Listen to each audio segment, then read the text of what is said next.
सेवार निमग्न रही सेवक सेवक प्रिय महाधर गोटे हस्तर केते सुंदर पूजा कर गोटे पताका को गोटे हस्तर के दुई हस्तर कर आज गोटे निरा गोटे हस्तर से गला स्तंभर शीर्ष भाग पताकाटी काढ़ी गलारे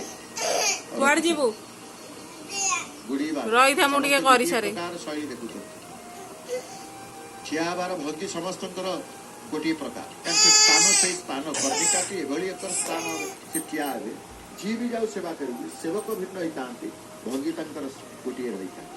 खोलीदे पतित पावन आज हलदिया रंगर पताका लगी करदे प्रभुंर ध्वजास्तंभ कुलाग्रत कर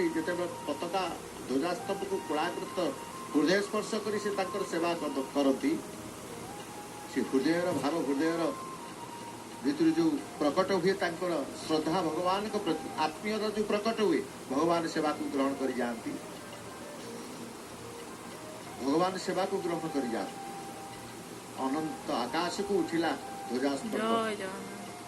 धीरे धीरे धीरे धीरे यही प्रभु श्रीमंदिर रे रही ये जगन्नाथ संस्कृति जगन्नाथ परंपरा रे नित्य दिव्य दुर्लभ देवदुर्लभ दर्शन ध्वजाबंधार दर्शन आम सर्वत्र सबुदिन आम देखी था आज भी श्रावण मासर अमावास्या भगवान ध्वजाबंधा दर्शन कले जो दर्शन द्वारा ही भगवान के प्रति आत्मीयतार भाव प्रकट हो जो आत्मीयता आसिले भगवान प्रसन्न हुंती जो आत्मीयता आनंद घन परमात्मा को मध्य आनंद मिले आत्मीयता ही कौन सी साधना भजन समकक्ष नुहे ध्वजाबंधा सेवा दर्शन करदे प्रत्येक मन रे प्रभु आत्मीयतार भाव ही प्रकट कर दियंती तेणु आसतु ध्वजाबंधा सेवा को दर्शन कले परे परे परमशास्त्र भागवत श्रवण कर सौभाग्य मध्य प्रभु प्रदान कर दशम स्कंद नवम अध्याय आज श्रवण करवा आज ये अध्याय जानवे गार्ग्य मुनि द्वारा कृष्ण बलराम का नामकरण एवं श्रीकृष्ण गर्भ में यशोदा विश्व दर्शन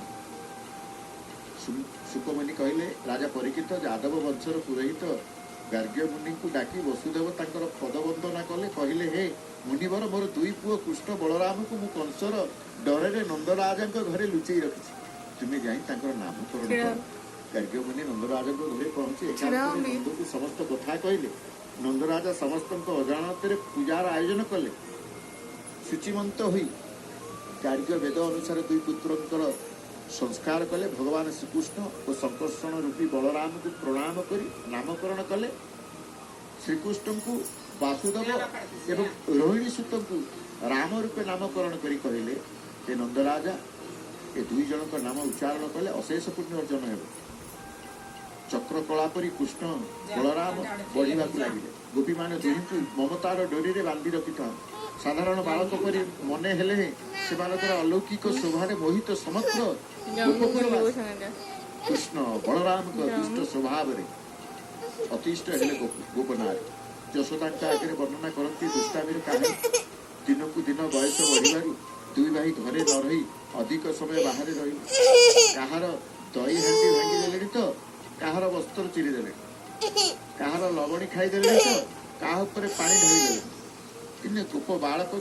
मिसी खेलुवा बेले श्रीकृष्ण को गाली दे कहले आज तोर दिन को मोर दिन आज तोर दिन को मोर दिन मारी मारी तो पिठी फटे एडिकी बकटे पिला तू माटी खाऊ बाळु तो कृष्ण अति निर्भय होई कहले नाई माँ भाई बलराम मो ना मिछ कथा कहूँ ये दुखड़ा मो पाटी मु किसी खाइनी यशोदा अनेले कृष्णकर पाटी